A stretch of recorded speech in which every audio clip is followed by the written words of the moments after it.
We welcome to the program Alyssa Arbuckle, Multimedia Journalist, SuperTalk Mississippi News.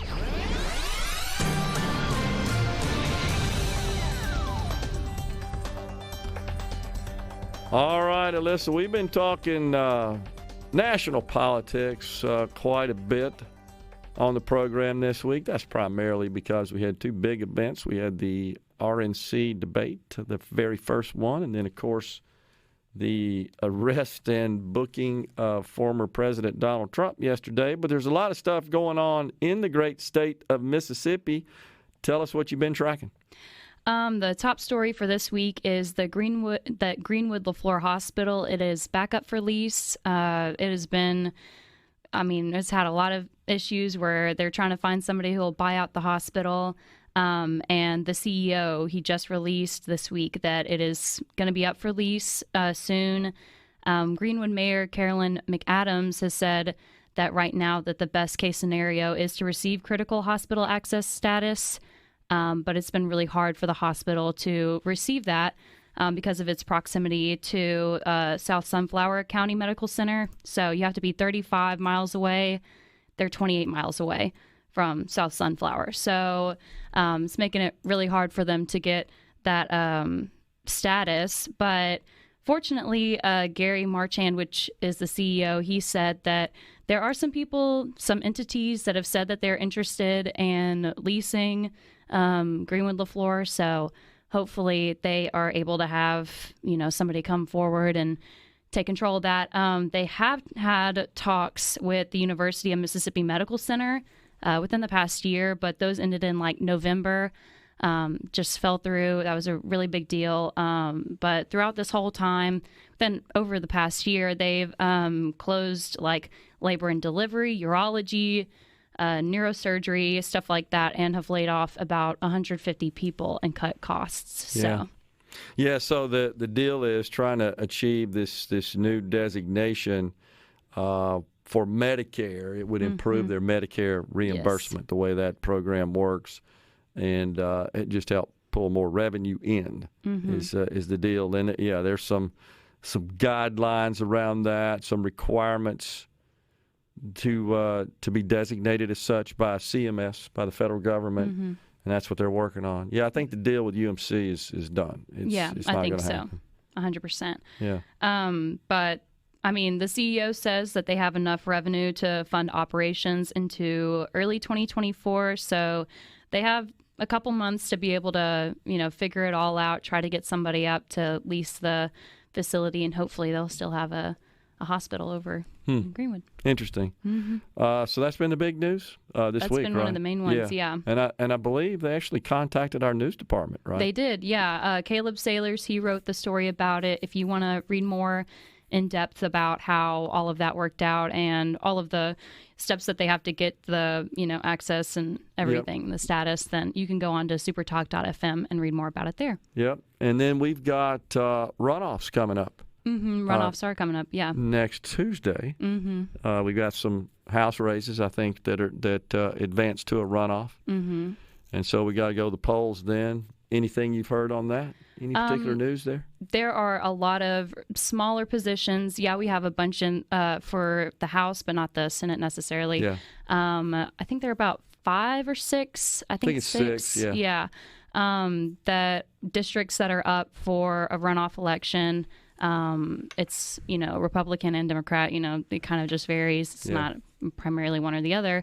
But for the smaller offices that are up, like coroner or sheriff and stuff like that, we've got a lot of counties that are going to be included in that runoff.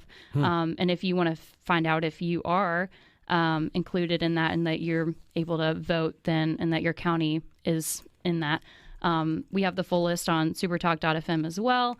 I wrote that one. We wrote it this week, so it should be fairly recent. You can find it there. Okay. So we were talking earlier about the debate, of course, which was held this past Wednesday in Milwaukee, and we had one of our columnists, Ashley Edwards, on the program yesterday. He wrote a nice piece just summarizing his thoughts about the debate. And also, we had some folks here from the great state of Mississippi that attended. I know that GOP Chairman Frank Bordeaux attended.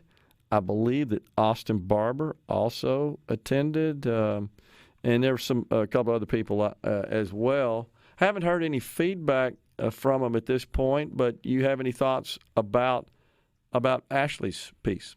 I thought that it was a really great piece. I worked on the graphic design for it, and I thought that was really great. I feel like Ashley did a really great job laying out the entire debate, kind of how everybody's roles were in it.